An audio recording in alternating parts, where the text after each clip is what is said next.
surveys on Zoom the other day. Oh, so are we doing that Yeah, tomorrow? it's awesome. Yeah. Very It's really cool. cool.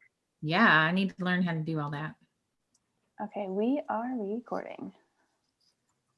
So I'll just do a little intro and then I'll ask my first question and then we'll just go from there. Okay. So it is Monday again.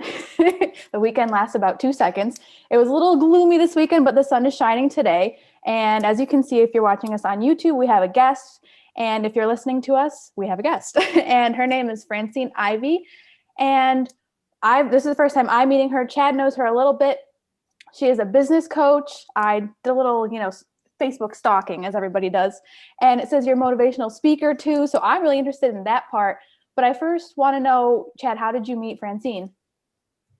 Well, I mean, we're actually like in our same community. I mean, we're not like next door neighbors, but we're neighbors. Mm-hmm. And so I've got to share my screen for everybody on YouTube. This is, I mean, it's such a funny thing. This is how I found her. She posted this on our community website, and I looked at her and I went, I need to know this woman. I need to meet her.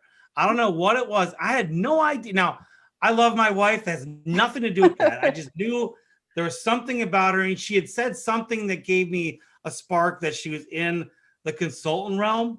Mm-hmm. And so there was a business aspect to it. If she's going to put this picture out there, this picture is awesome. I mean, it just said so much about you that I called you up and or I messaged you, and we just went from there. I asked you to coffee. We went and had some coffee, and I had hot chocolate, and we just learned about each other. We've kind of messaged each other back and forth, some books and stuff, and that's what we are. So, I mean, take it away. Tell us a little bit, what you do. Yes, well, absolutely. I loved it when Chad reached out and said, "Oh, you're a coach too." And there's nothing more powerful than to get two coaches together, brainstorming together, just learning from one another. It's a really powerful thing. And so I was all in. Let's get coffee. Let's make that happen. And we did. We had great conversation, and we weren't ready to let it end for sure. Him talking about his field and what he does. And yes, Sophie, I'm so glad to meet you as well, and completely honored to be on this podcast with you guys, and been looking forward to it all day as well. So I'm a sales and leadership coach, business coach, motivational speaker, in the process of writing some books, mainly helping people become fearless in their life, right? Helping them find what it is that their talents and gifts and their vision for their life, bringing that all together, and then helping them ultimately sell it, because there is an art to sales. Right. And unfortunately, there's too many people out there selling stuff that don't know how to sell, put a really bad name on sales. And at Southwestern Coaching, which is the company that I work with, our whole point is not just to elevate income, but to elevate the perception and the perception of sales and the practice of sales. And so that's pretty much what I do. So when Chad began to share what he does for companies, I was like, yes. So we had definitely a lot to talk about. Yeah, we have not finished that conversation by any means. No. What were you going to say, Sophie? What is your background in? Is your background in sales? Is it in business? Is it in something else? Yes. 12 years, top 0.1% of my company in sales, also in recruiting. And so I recruited 180 team of salespeople. Loved it. And so learned a lot there. Of course, then certifying as a coach, learned the things I did well and why I did it well, and things that I needed to do better and wish I had known 12 years ago. So yes, I have a background in sales, also have a background in ministry, and speaking in different women's groups and churches and seminars and things like that. And of course, in my company, I spoke at our national convention as well as our regional conventions. So that's kind of my background. It's kind of a conglomerate of things, but it all works together to create a pretty powerful powerful situation, and helpful to my clients. So right. So it with your leadership style of sales and stuff, what so we talked about this a little bit, and so I'll just continue the conversation when we're having coffee. Mhm. So what is the first thing that you kind of recognize that when you're taking on a sales team or a sales man, Mhm. what do you find that you either have to fix or mindset them, or I mean, what's your process? Goodness, it's hard. We have a 3-part process, and skills, obviously. It doesn't matter if you've been in sales for 20 years, you can always tweak the skill. If you think about a quarterback, he's probably been throwing that football since he was a toddler. Right. And even as a pro player, what are they doing on the field? They're constantly tweaking that skill. And so as a coach, that's what we do all the time, is giving perspective, setting eyes on things, and making sure that that's tweaked to the point where it's running at its best. So skills is one. Obviously, motivation. It doesn't matter how skilled you are. If you're not motivated to do it every morning, then, and that, of course, has a lot to do with mindset, where you're at, what's been going on in your life. So we are constantly tweaking our motivation and mindset, especially because salespeople are on an emotional roller coaster. And boy, aren't they? Yeah, right. It only takes one no to ruin a day of yeses, right? Right. One Right. really bad no. And so that's what a coach does, is helps you recognize those trigger points that cause you to get on that downward spiral. And that downward spiral can be bad if you don't know how to catch it, turn it back around, become fearless again, grab that confidence, which we call triggers and anchors, recognizing those in your day, and revamping those, putting them, knowing how to turn those things around. So that's motivation. And then the third is systems, which Chad is so great at. That's the part I was eating up, that he knows how to get those systems working in a way that is so powerful. And we do that in a way as well when it comes to personal systems, time management, follow-up. And the power of systems that I love is that once you get the system in place, now it becomes a little more rock and fire, not as much thought. If you're all over the place, it not only does it create time issues, but it also creates stress issues, and it also makes things harder than it needs to be. And that's where people end up thinking, maybe I'm not cut out for this job, right? Well, with the systems that you have to tell people, I mean, it's you got to get in the mindset to build the system and manage the system, not the people. Absolutely. I mean, Mike Lee Gerbo, he is like my hero. So always talking about, if you manage people, you're going to fail, but you have to manage the system. Then you got to put the right people in the system. Right. And so that is the biggest part about creating a system, getting the right people, and then it works. And so if you keep getting the wrong people in the system, it's just going to keep failing. But I got to go back to what you said before. You're talking about managing a salesperson on a daily, the triggers and stuff. So that's an interesting point to me, because I'm such a big picture guy, right? I'm the guy that helps someone turn their business around.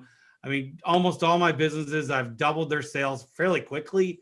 Within a year, some guys in 4 or 5 months, just by process alone and showing them. And these are the littler guys. The bigger guys I do, almost all of them have doubled their sales. But what I don't do is and this isn't the right word, but it's gonna be a word that everyone will understand with what you just said. You kind of micromanage their day and be able to recognize where they're at. I don't do that. So, I really want to hear, and maybe my audience does too, how exactly does that process really work for somebody? Yeah. Well, it's actually digging in and finding out what their IPAs are, right? Income producing activities, and then those critical success factors that kind of bring in. And a lot of that comes from that one-on-one coaching, fully understanding what their industry is. Right now I'm coaching 9 different industries. And so I have to, in the first few calls in that one-on-one, is really understand their industry, what their goals are, and then what factors in that. Right? We actually study activity, not results. We get results if the activity is correct. Right? And so a lot of times you meet salespeople, especially new ones, and their activities all over the charts, and they think they're busy, yet they're not doing anything that's income producing or anything that's critical to the results. And so you hear lots of them going, I don't know how I'm going to add even coaching to my schedule. And I'm like, if you can't add coaching to your schedule, I already know there's a problem. Right. I'm like, I actually just have that. I just posted that, something like that online just last week. If you don't have time to build a system, then you need a system. Yeah. Or so I don't remember what it was, but Yeah. it was to that effect, right? Yes. And You know, so it's funny because, the best way, and I can't remember, there's an author and you may have read it too, but that said that if you talk to a pilot and you ask him how many years has he been a pilot, and he said like 15 years, that wouldn't be enough. You would ask them how many flight hours have they had, right? I don't care how long you've had your pilot license. The way for me to know whether or not you're a good pilot is how many hours you've actually been in the air. Well, that's the same thing with salespeople. You can be busy checking your email, putting out fires, handling all this other stuff. But if you're not spending your day and you're not intentional about those income producing activities, of course you're not getting the results. You're just busy. And you're thinking nobody makes money at this, but that's not true. People do. And everybody has 24/7. It's funny that you say that, because in what you're coaching in your industries, I'm all service and construction. Right. So, I mean, I have maybe a couple clients that are outside that, but generally it's roofers, chimney sweeps, plumbers, furniture repair. I mean, all maid services. That's, kind of all about service. So the sales is intentional, is schedule. Yes. So they're going out on a schedule. It's not, how do you produce? Like you're probably teaching guys, they're literally sitting at a desk waiting. They have to produce their own leads, or at least follow up on leads and stuff like that, right? And so there's a totally different sales technique with what you're doing and what I pretty much teach and what I know. Yeah. And I would be good in what they do. He's a good salesman, and I always had the work ethic, obviously, to start a business and keep doing that. Yes. But I want to hear more about that as well, because, for my own growth, listening to how somebody has to get motivated to sit at a desk to sell, that's interesting to me. Yes. Well, the interesting thing is sales. Like people, I've even stood in front of 100 salespeople and asked them, if you had to define sales, what would you say? And it amazes me. I mean, these people, this is what they do. This is their industry, right? And they're using words like pushy, manipulative. And I'm like, what? Then why'd you join? If you think that's what sales is, like, what? So the truth of the matter is nothing moves in this world without a sale happening. I mean, the proposal that you gave your wife was a sale, right? You were closing on however long you dated, right? That was the presentation. Mm-hmm. And the close was happening during the proposal. You were asking for a yes or no answer at that point, right? So no decisions ever made without actually a sales cycle happening, a presentation, an introduction, building a rapport, and then eventually the close. Hopefully no objections, but we deal with them. So we've got to be able to answer those objections. And then, of course, the big, the big white elephant in the room that I talk to salespeople about, asking for referrals, right? Best way to gain your next client or customer is to ask from a satisfied customer that knows you. And anyway, that's a whole nother subject. But yeah. I love it when people tell me they have no pipeline and they're worried about lead prospecting, and then they tell me they didn't get any referrals this week. Well, we need to have a conversation, right? Because you're missing your biggest referral. That sounds like a system. System. Yes, absolutely. Absolutely. So, so nothing really moves unless you have a sale. So, whether the leads are being brought to you or not, let's say, I've got clients who buy leads, right? People who've searched or whatever, but if they don't know how to turn those leads on a phone call, right? It doesn't matter if that lead came to you, or, a roofer standing there talking to someone who needs a new roof. That's a sales cycle happening right there in front of them. And that's really where the tweaking is. I don't know if that's exactly what you were asking, but no, it is. I mean, it's just slightly different, but like with a roofer, like you said, like I met my roofer who now buys caps from us. Well, not my roofer. I met another roofer. I'd already had mine done. Yes. But I was outside getting the mail, and he was doing a bid across the street. Mm-hmm. And he actually ended up being the guy that you Jonathan. Yes. And Jonathan's on this podcast. He's down below. I have him on the podcast, awesome. I don't know, 6-7 months ago, and I saw him out there, saw the logo, he's such a well put together person, and his business is too, right? And Yes. so he's been buying chimney caps from us since the 2017 hailstorm. Mm, So, and he's actually one of our bigger clients. He's when it starts happening, when that hail comes, he buys caps from us all the time. It's yeah. not just during the hail, so he gets it. Mhm. But the process of what he did with me, it seemed, is definitely it worked. Yes. But what I was trying to say is what I do, and I actually just did a session part of my course, and then handed it off to another chimney teaching course thing was scripting, but it's kind of a follow up up to company language, which means the anatomy of a sale. Yes. And I walk out in the chimney world, well, actually the service world, on how you walk out and do every step from a truck driving up to you leaving. Well, not even to you leaving, even after you leave, until you get a yes, what you do in that whole process, the anatomy of the sale. I mean, all the way to knocking on the door, what to say. Once you get to the side, where you go, you stop the client and you start, and then you go through the whole thing. And all of that, has to, but with service, whatever he says is got to have some kind of ringtone to what the call center said and what the ad said. So it's all this company language going through linear to the client, who's getting it from the ad to the person that made the appointment to the sales to now when the workers show up, they go through their own anatomy of a job. And that's our company flow of how we work our customers. Absolutely. I love that. And it works so well. Yes. Go ahead. Well, they say that in order to make a prospect a client, it's going to take at least 5 touches. The fact that you're making all of those touches flow one to the next, those don't feel like separate touches. There are 5 touches from one place, even though they're a different voice. Right. And so that's really powerful. I hadn't really thought about adding that stream instead of that, it not being fluid. And now that salesperson has to touch 5 times, right? Right. Because it takes time, especially in a world where we deal with trust issues, right? As salespeople, I just thought about this. I'm putting one system in my head to another. The drip, how we always drip out the after. Mm-hmm. We've sent you a proposal. Now we're dripping. Now we're hounding you until you buy, up to 10 times. Yes. Well, there can also be a drip scenario on the same thing.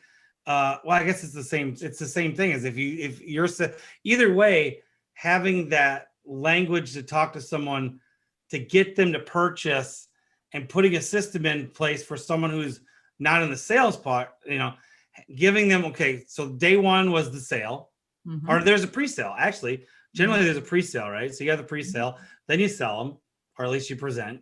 Mm-hmm. And then if they don't buy, what do you do from there?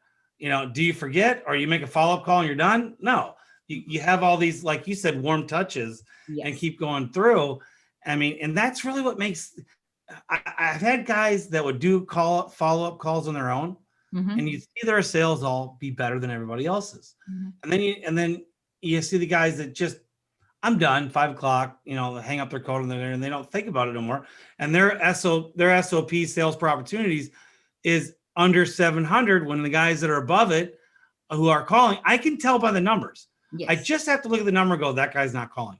Yes. And when I'll call him up and I'll go, hey, you been making any calls lately?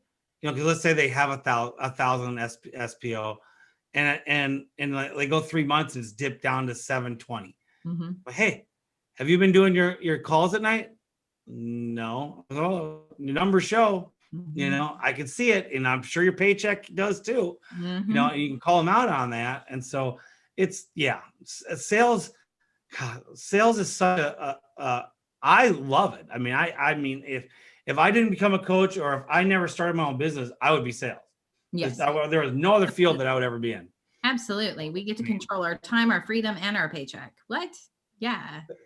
I get to give myself my own pay raises. Exactly. I love that control. Well, and with both businesses, my sales, me and Sophia are just working on a new sales funnel right mm-hmm. before we got on here. Yes. I recorded, the one we had was crap. It wasn't working. I did everything step by step for a course I took. Yes. And the course is still great. Yes. Just the way I did what they wanted me to implement was kind of click and paste, kind of following what they did. Mm-hmm. And so it wasn't quite working. And we had Sophia, what was the click-through ratio? We have people clicking on the ads like crazy. Yeah. And not one person in 2 weekends spending what, $1,500 made an appointment with me. It's like, what?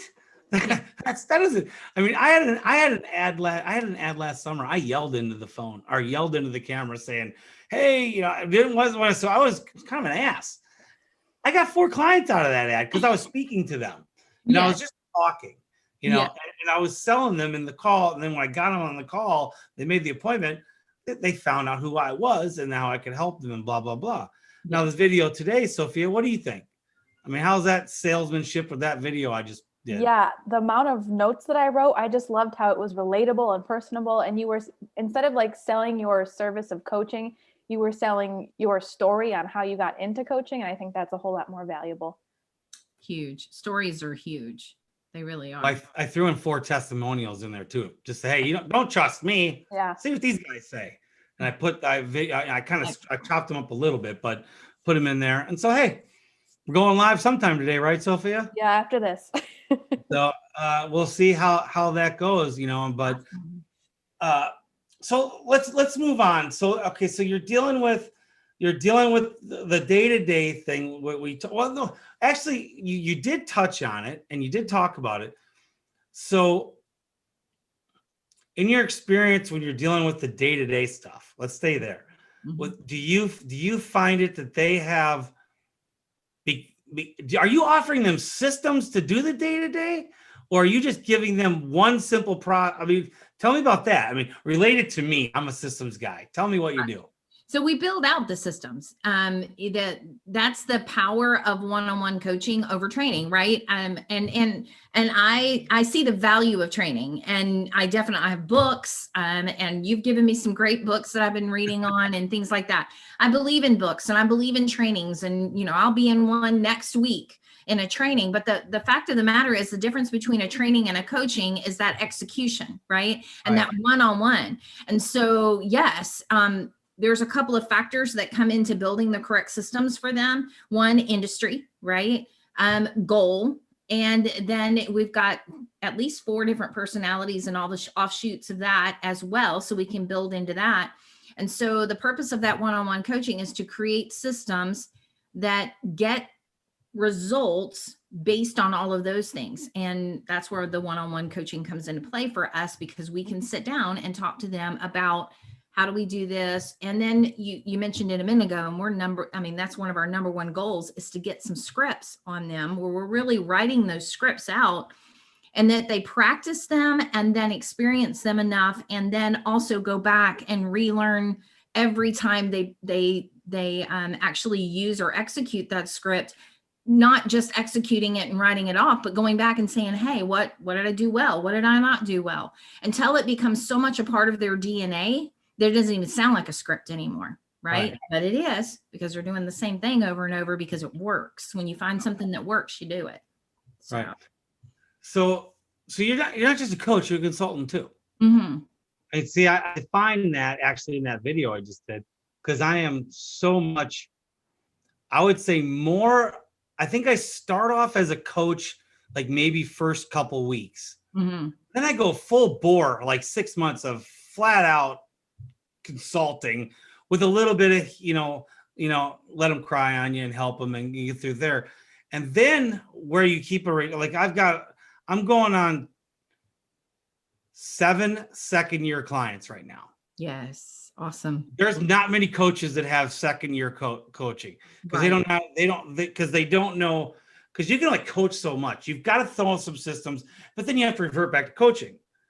And so, I mean, funny thing, story was, I'm not quite, they just came out with a system now to become a bona fide master coach. They gave me the title, but I'm still going to go through the new training they have to become a master coach. It's how many hours you have, and you got to take a little test, and they're just coming out with it in my PVCA.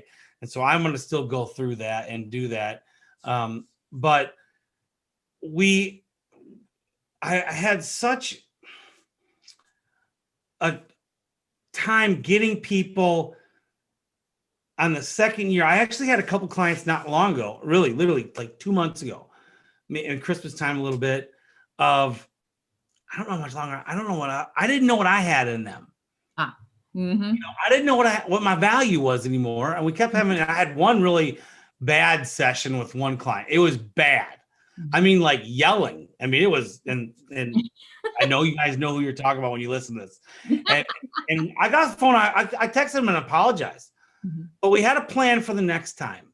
And the next time we got into the session, not into it, we really engaged, and it has been for 2 months. It's flying now. I got back into coaching mode to start listening, helping them. And then it already turned into a system. So, but I mean, my other 6 people that I don't get animated with, I've hit that point when I'm with them, longevity wise, of, do I really have something for these people? I mean, when is this going to end? Because I feel like I'm coming to an end. But then all of a sudden that coaching side takes over, because everybody needs someone to talk to. Yes. Who do these business owners have? So you're dealing with salespeople, but when you deal with a business owner, who do they have to talk to? Exactly. They can't talk to their spouses generally. They can't talk to their employees, for God's sake. Yeah, please Their don't. parents don't get it. And their best friends have no idea. So it's like, who do you talk to about running your business other than a coach? Yes. And that's the thing that I think is lost when people first start off with looking for a coach, or they don't know they need a coach. You get to a certain point where you grow, and then you're stuck. Then you're just running your business. And a lot of people just stay there, right? And they always question, well, I can't get good employees. They're always, they kind of get to a negative spot. Yes. And you hear all these trigger phrases they say, right? And I've been there. And then ultimately, what are they doing? I want to retire.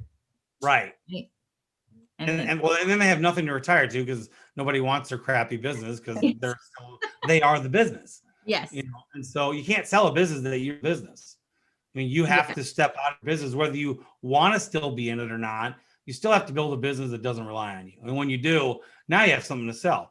It's so funny how you see all these people that'll build a business for 30 years. Yes. They go to sell it and they find out their business is worth nothing. Yes. Or very, very little bit. And it's like they're shocked. Yes. And so one of the things I'm always trying to tell people, in the beginning, it's like, you may not be realizing you're building a business, but you're building a business to eventually get out of one day. Yes. So all this work you're going to put in for 20, 30 years, do you not want a money value on that when you retire, or even give it to your kids or something? Something's got to be there for you. Mm-hmm. You're not going to work your whole life to have nothing. Yes. And it hits them. They kind of think, well, I never really thought of it like that, or it's like, well, yeah, you need to have an out, whether you're thinking of an out. Yes. And that out's got to have a financial gain to it. Yes. And so that's so good. But back to so I got some new clients that, if they listen to this, great. If not, and I'm not gonna call them out by name, but they're SEO company. Mm-hmm. So they're not a service company. I mean, per se. Yeah. And so I took them on as a challenge. They were actually a referral for me. I took them on as a challenge to see, because I knew I wouldn't have a ton of systems for them, right? Mm-hmm. So I was like, well, I'm going to coach the out of them, And so let's see what happens. First meeting is to get to know each other. Second meeting, I was already questioning myself. Didn't feel like it was going well halfway through it. Questioning myself before we started. Of course, I'm all smiley with them, and if they're listening, they'll see the point. So about 40 minutes into an hour and a half session, something happened in outer space. And these guys were writing down, and we were coming up with a system for them to really launch. They want to go national. And so, of course, I've never been national, but I've been multi-state. And so it's like, okay, we got done. We could have got another 30 minutes. It was just going. So the next session, I didn't have as much. I have goosebumps because it was so good. Mm-hmm. Just for them, the value I was giving them just off of my experience. Mm-hmm. Then we got to session 2, and one of the guys was sick. And so I took on the sales guy of the group. So Mhm. they're both sales guys, but this Yeah. guy, I'll tell you guys, they were the movie with Leonardo DiCaprio with the why am I drawing a blank? Where the sales guys, the insurance or Yeah. not the stockbrokers, Wolf of Wall Street. Yes, that's it. They're in it. They're in the movie. I mean, not really, but Yes. they were part of that. Yes. So they know how to sell. They know systems. And these guys are awesome. I love them. But I'm like, how do I get down? Now we're at the session 4. So I'm like, okay, so where do we go from here? How much more? And we just keep talking. I keep bringing it out of them and they're flowing. And it's just, I'm not scared. We're on like our 7th session now. I'm not scared of these guys at all anymore. And not them, the end, what I would help. And so what I love about them is they sharpen that tool of mine, the coaching tool. Yes. I mean, I like to talk a lot. and part of coaching is you got to shut up. Feel you. Just saying. You have to shut up and listen, right? To know where to guide them where to go. And they're really sharpening my tool to listen more. And it's helped me. I noticed they're in the beginning of the week. They're tomorrow. I noticed that they up my game for my other clients. Yes. It's so funny how one client will affect another client. Mm-hmm. They affect me and my other clients out of such a better way. Because let's face it, I know I can do SEO, but I don't live SEO like they do. Right. And so, how much can you really systematize all that unless you're cheating Google? Mm-hmm. And here we are coaching these guys, and they have a company of like 25 people. And so just getting them to know their own business and to step out of what they're stuck on, or I don't even know if they're stuck, but you know what I mean? Yeah. It's been awesome. Well, that's the key of coaching, and the fact that you can ask the right questions, right? So right now I'm coaching about 9 different industries: mortgage, real estate, all of these, insurance, P&C, things like that. And no, I don't know all their industries, but they're to know their industry. I'm the one who brings in that sales process and pulls that out of them. And that's the key to asking the right questions, right? Just like you said, it challenged your coaching because you couldn't just walk in with, okay, here's the system for SEO, right? Right. And they had to bring that to the table, and it's so powerful when that really starts happening. We're talking also about having your second year, and a lot of our clients, we're going 6 and 7 years with them. Okay, and how we're doing that is they scale up, right? I mean, when is it that Tiger Woods or the Dallas Cowboys say I don't need a coach anymore? Or of course, my favorite, I'm going to make a ton of people mad, but I'm an Alabama Crimson Tide fan. Well, we ain't saying no to Saban, right? There's no doubt he makes that team. Well, at what point do these football players going to say, I don't need a coach? The fact of the matter is you're growing, you're moving. And as you grow and as you scale your business, you need a new growth. You need someone to walk you through that next growth period. And we hope in that first year, we scaled your business to a point now your leadership is challenged again, right? Yeah. And you need another set of eyes. The 3 words that I tell people, especially in management, when I'm dealing with people that are leaders, managers, or CEOs, what I want to do for you is give you another set of eyes for perspective. I'm going to hold you accountable because there ain't nobody else in your life that's going to do it. And please don't go home and talk to your wife because she doesn't want to hear about your business after you've been there all day. I'm going to be your talking board, right? So that you can go home and say sweet nothings to your wife and give her flowers and pay attention to her and not talk about business, right? Oh. So I'm going to be that talking board, and I'm going to partner with you. I'm going to be your biggest cheerleader. I'm going to dream with you, all of those things so that you can live a life when you get done with work. And sound familiar, Sophia? Did I not just record this almost verbatim? Literally, everything you just said is in my video I just made a couple hours ago. Yeah. So when that's who we are to you. That's absolutely. Absolutely. I mean, that's the thing that people don't get. See, I never had a coach as a business. I did everything accidentally right. Yes. So, yes. Well, and then a lot wrong. And that lot wrong is what made me such a good coach, really. Absolutely. And so people that have never had the experience of having a coach. like now, I mean, I don't talk about this a lot because I'm trying to get to 100, but I've lost 50 pounds. I'm benching 315. I'm Yes. working out since last June, and I hired a coach and I hired a nutritionist. Yes. Yes. I've done the Nutrisystem, Jenny Craig. I've lost a ton of weight, and guess what always happens? Comes back. Comes right back. Why? Because I don't really know how to eat. Mm-hmm. So they've got me on some app that I put my food in, which I literally complained and bitched and said I'm not going to do it, But then that was during the session. She's showing it to me, my nutritionist. Like, no. First day, I start doing it, and now I know my macros. I know my 1,800 calories a day. I can eat a little more, a little less, and then all this stuff. So I put it to my mind. I mean, I love my mom to death, but she had she was a skinny. My mom was skinny because she smoked and drank water all the time. Yes. In the 80s. Yes. And so as soon as she stopped smoking, she got a little heavier. That was her system. But but food was always, dinner was big. Yes. And that was bad for me, especially, and I was a wrestler. So it was up and down, starve myself. I'd go a week where I'd drink 5 gallons of milk, and that was my daily consumption of whatever. Mm-hmm. Point is that I hired a coach to get me where I'm going. And then I wish I had done this in my business 20 years ago. Yes. And I don't say that as a coach. Right. I see the results and I see what I'm getting out of my own nutritionist and that. I know what I give to my own clients from my experience. Mm-hmm. If I had somebody to talk to me 20 years ago, I can't even, I wouldn't have been sued. I wouldn't have had, I would have been able to probably scale faster. My systems would have been refined quicker and everything else. And how much healthier, right? If you think about it, how much healthier would our leaders be in this nation? I'm talking about our business leaders, CEOs, CFOs, all of these people, how much healthier would they be if they had someone to talk to prevent all this stress, to create the systems? You can scale without stress. You can do it, but you need someone to help you because you cannot see the forest for the trees. I promise you.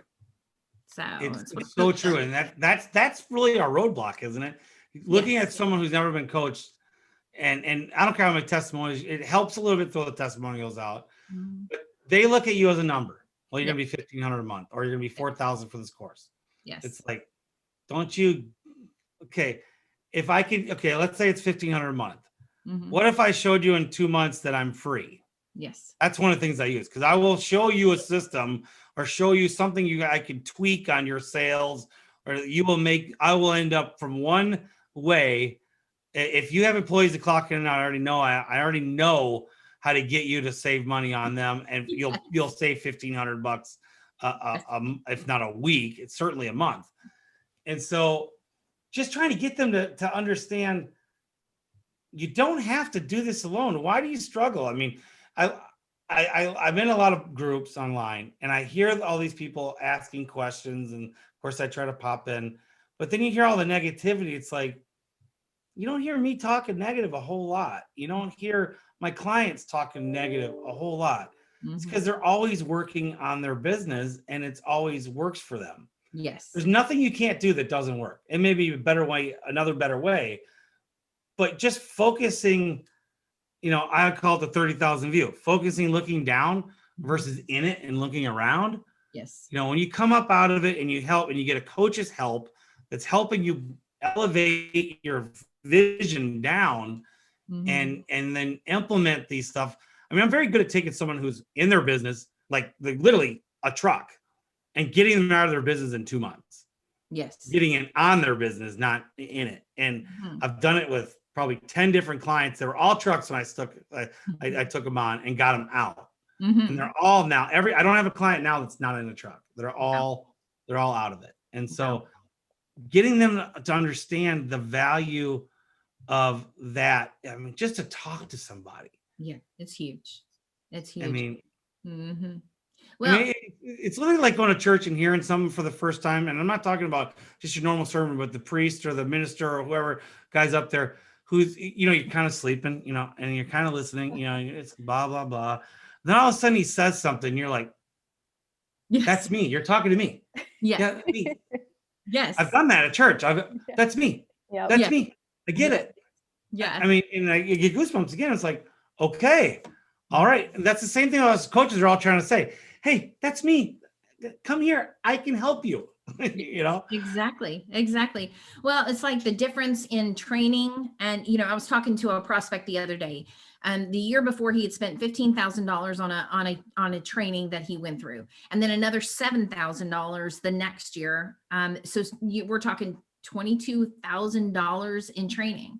And so I asked him as we were doing our one-on-one coaching, and I said, and it was just, this is what I do to offer coaching. I offer value through one-on-one session to see if we're a good fit or not, because sometimes we're not.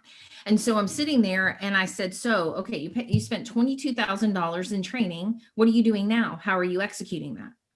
And, he said, nothing. He said, that's why I'm thinking, do I really need to spend this money on a coach? And I was like, that's the exact reason why you need to spend money on a coach. You have $22,000 of information sitting in front of you that you cannot figure out how to execute. That's what a coach does. We take it, we create bite-sized pieces, right? Can't eat an elephant in one big bite. We create bite-sized pieces, create action items, and help you execute it by holding you accountable, because you're the big guy. Ain't nobody at your office going to keep you. They're not going to hold you accountable. No one's going to hold you to that. Right? They're just going to talk behind your back. I'm going to be the one that says, you said you were going to do this. Is it done? Text me tomorrow. Done. Right? I'm going to hold you accountable to it. And I'm going to show you how to get those action items in place. So in order to take advantage of the $22,000 you've already spent, you more than ever need a coach right now. Right? Perfectly said. I mean, just that fact of people that will go through training, and then you look at what a coach really does for someone. It puts them it's the clarity and the accountability. And if you just say it like that alone, and those are so overused words in the advertising, but the fact of the matter is the reason they're overused, because it's true. It's true. That's clarity right. and accountability. If that's all I ever did with any of my clients, no matter what they said to me, it would come back to clarity and accountability. Yeah.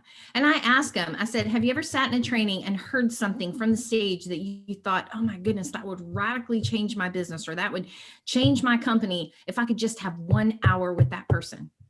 Right? Yeah. Of course. Why? Because one-on-one, right? It's really discussing where I'm at, where I need to go, where my next steps are. There's a big difference in a coach and a training, and I'm not against training. I'm just saying, if you want to execute what you learn at training, then you need to hire a coach. Well, it's interesting you said that, because I've been the one-on-one and I'm building a course. Mm-hmm. But in my course, it's very personable. I mean, and it's very but I still give them a group feel. Yeah. I still give them I still also give them, they'll have their own private Facebook stuff. But I also put in my course, if you are really at a crossroads, and I mean, to the point where you're about to cry type emotional, call me. Yes. Email me and set up a session. So Yes. I'm not limiting to no one-on-ones. Yes. It's not part of the program unless you need it. Yes. But yeah, if you're going to buy my course and you need that one-on-one, because they're going to get it to buy the course. Yes. They kind of get a one-on-one. Like you said, we always do a one-on-one discovery session with everybody. Yes. And then you sell them whatever your product is, right? Whether it's one-on-one or whatever. And so I just did the script course I did, and I flat out, I mean, I had one of my guys take a look at one of the I'm coaching with, and he's like, that was awesome. And he's like, I'm going to implement this. We've never talked about this. I'm implementing the second half of it, the company language in my company, like Monday. He's listening to it Friday. And so, but you can get the value of both. I do believe that. You just have to have it set up correctly. Because like with me, I don't mind coaching 10, 15 people because I have enough time to do that. Yes. But I can't coach 100. No, you can't. To the course I can. Yes. Yes. To the course I can. And it is. That's what I'm looking for. Yeah, that one-on-one is your premium offer. I mean, there's just no doubt. And you've got to be willing to take that premium. Now, like I said, I think trainings are important. I think masterminds important. I think that group coaching is important, because there's in each of those aspects, there's something that that it offers that the other can't offer, for sure. Right. Right. It's actually powerful. And I'm actually doing more study on that and understanding of that. And that's of course where mine and your conversations, are that iron sharpens iron thing that happens. And, I love to find a coach that doesn't see every other coach as a, as a, what do you call it? Competition and just.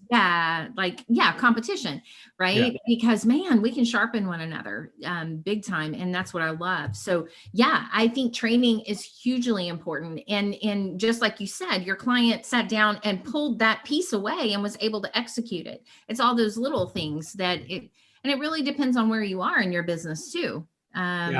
Yeah. And if those trainings are in such a way that you're actually producing those steps, right, that a coach would normally take you through, then now you've got a really good training, not a mass overview training, but a training, right? Well, that's exactly what I'm doing. You should see, it's epic. It's going to take me forever to get it done. Yeah. But I'm talking to it normally, and I'm not trying to be too critiquey so I can get it through it. But I'll tell you, with my practice right now, I don't know if I told you this when we sat down last time, but I'm now with my one-on-ones. We do a mastermind group call every 6 weeks. Love that. Love it. And so they do too. And I get the whole week off. I still work, but I'm just saying, like next week, I'm going to be telling everybody. So last time I did it, I had 3 people that weren't able to attend. So I'm telling everybody next week is our thing again. Mm-hmm. And so our group call, but I'm going to be asking everybody when. I'm going to give everybody 3 times next week. Mm-hmm. Which day and which time can you make it? Mm-hmm. And then try and see what everyone says and go, okay, what's your objection and why you can't come? And could you change it to come, and then try to get everybody on board. By Thursday, I should have enough. It looks like it's going to be next Wednesday at 4:00. Yes. And if come through Thursday, everyone would be okay with that. That's good. So I'm going to try to get it to where I can get everybody in there. Awesome. But I'll tell you, when I start them, I just sit back. Yep. They just take it over. Yes. They all just start talking to each other.